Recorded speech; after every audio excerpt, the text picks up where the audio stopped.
What's going on, guys? It's your boy and the Matrix. I'm back with another video. So today we're gonna cover the topic of Japan being ruined by its own politicians. Okay, so now some of you are saying, "Oh, well, I'm kind of tired of politics." Well, I mean, here's the problem: is that nowadays you kinda cannot ignore it because it's so in your face. You almost really can't ignore it. Back in the early 2000s, even the 2010s, you could, I don't know, be brain dead, not really pay attention to it, and kind of like, just be blissfully unaware. And everything was fine because at least, things were not so horrible back then.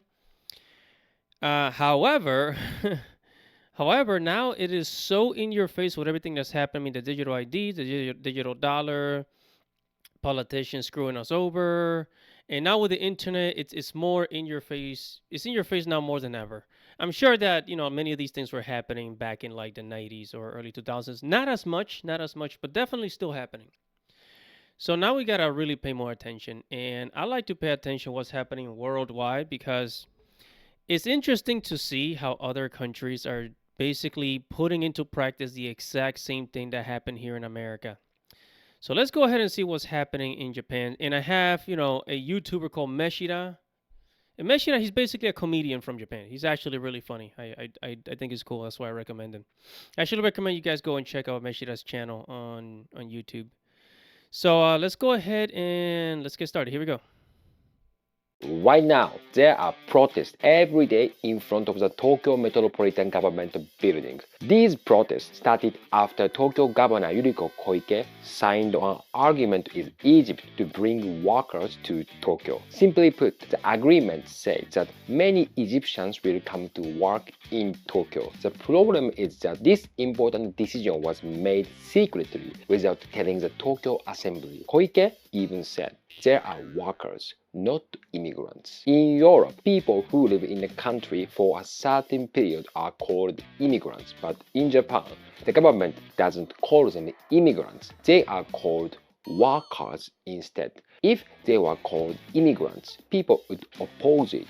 Japan often changes the words to make something negative sound acceptable. For example, we call a street prostitute tachimbo or standing girl. Sugar dating with underage girls, papakatsu or daddy activity. White loser, an English teacher.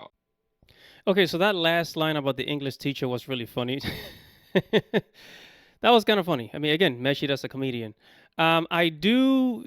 That does sound very familiar. How like the Japanese politicians like to change words, like he was saying.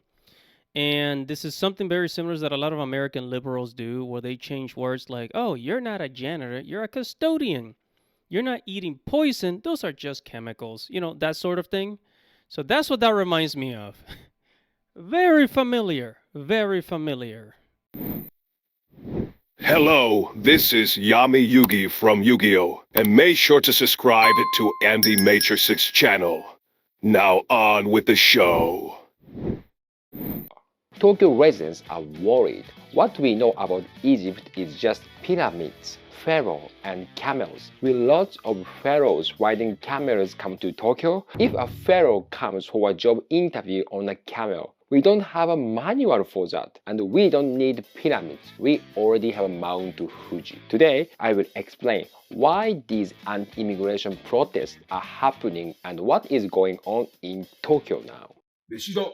These protests are not just about Egyptians coming to work. The main goal is to make Governor Koike resign. People say she sold Tokyo to Egypt for her own benefit. Koike has rumors of fake education claims. For the last 50 years, her profile said she graduated at the top of Cairo University. Somehow, the top part disappeared later. Honestly, there are many witnesses who say her Arabic is suspicious. People say it is impossible to graduate at the top of a top Middle Eastern university. It's like me claiming I graduated at the top of Harvard.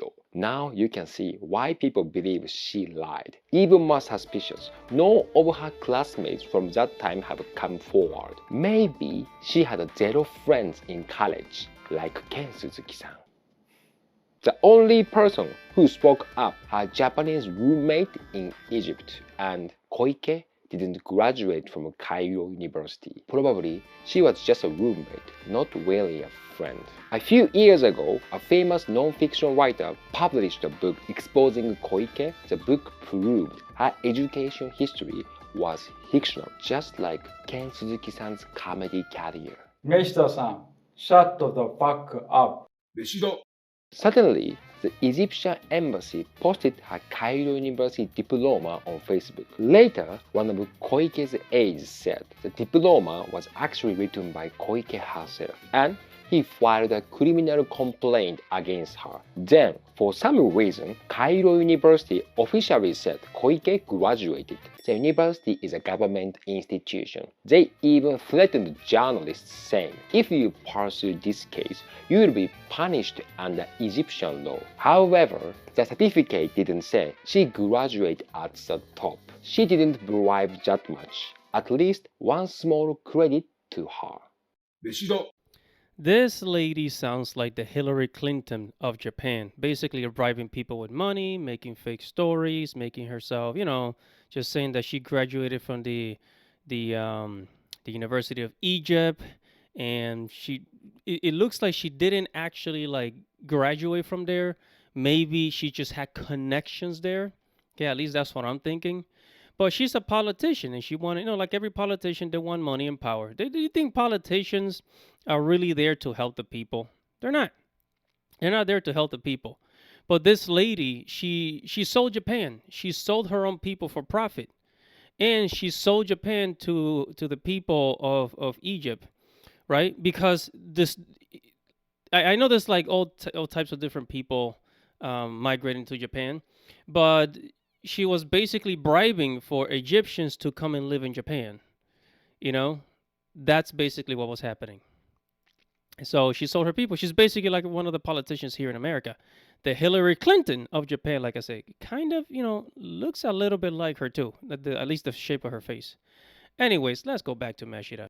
Koike now has a weakness over a fake diploma from Cairo University. After she was elected in 2024, Egyptian officials and foreign ministers visited Tokyo and reportedly made many demands: accept Egyptian workers, invite Egyptian companies to Tokyo events, teach Japanese technology to Egypt. If a politician lies about education, it is a crime in Japan. If she did lie, she should resign, because she has been lying for 50 years. She likes records, so maybe she wants the Guinness World Record for longest political education fraud. Well, here's the thing about politicians going to jail.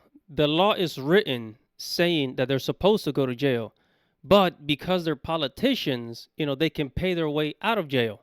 There's a lot of there's gotta be at least like 50, hundreds of politicians here in America that should be in jail, but they're not. Right? Because they pay people to hush hush, Every man has a price. If you can pay almost anybody in America to let you go free. And this is true with the police. Nobody talks about it, nobody says it, but it happens. That is why Tokyo residents say she is spending our taxes to entertain Egypt. She is famous for heavy makeup, but apparently not just her face. Her education history was also heavily made up. Now she's old and the makeup cannot hide the truth. Her fake education is starting to show, but that's still way better than her makeup coming off. 飯だ。 Yuriko Koike is also famous as a queen of wasteful spending. Spent huge budgets on projection mapping on the Tokyo Metropolitan Government building. Not only her face. Now she make up her building too, the same as her face. It costs a lot. And she spent 80 billion yen on an app that probably will fail. The media call these protests anti-immigration, but to be honest, they are really protests against Koike herself. So it's not anti-immigration demonstration, it is anti-Yuriko Koike demonstration. And there you have it, ladies and gentlemen. Politicians ruin everything. So I always say that people are really good at creating culture. People are really good at creating culture, whether if it's food, music, clothing style, fashion, you know, history, all those things, architecture. The your average person is, is pretty good at innovating, and passing down that knowledge throughout the years. But it's when once we get to the politicians, they always sell out countries for their own profit. You really have to be a psychopath. You have to be pretty psychotic, very, a psychopath to betray your own people like that. When you are elected to, you're put in a position to do the best what it was, for your country, and then you do the complete opposite. There is something absolutely just demonic about that person. But hey, what do I know? I'm just a PNG tuber. Make sure to comment below, like this video, subscribe to the channel, hit the notification bell for future notifications. Guys, it's your boy Andy Matrix. Godspeed.